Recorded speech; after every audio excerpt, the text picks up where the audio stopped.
Appropriations and Financial Committee is sometimes known as the Budget Committee, and that's because the primary thing that committee does is it recommends to the legislature the budget for the state of Maine.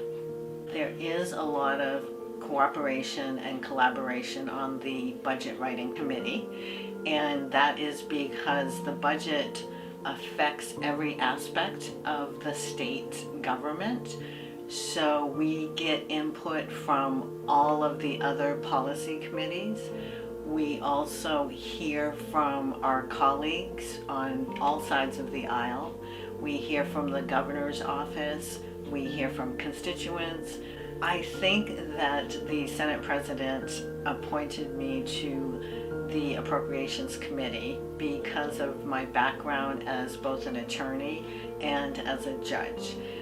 As a judge, I learned to listen to all sides before making a decision. As an attorney, I also have learned the skill of disagreeing or arguing respectfully, and that is a skill that you need on appropriations because we're trying to reach at least a 2/3 majority in order to pass a budget. And in order to do that, you really have to listen before you make your final decision.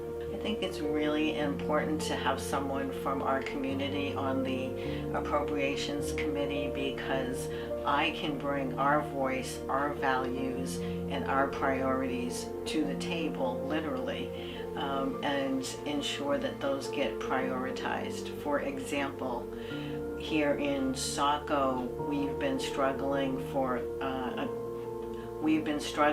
for many years on how to rebuild our schools, and we were for a long time on the short list, if you will, for new school funding from the state, but there was no money in the fund.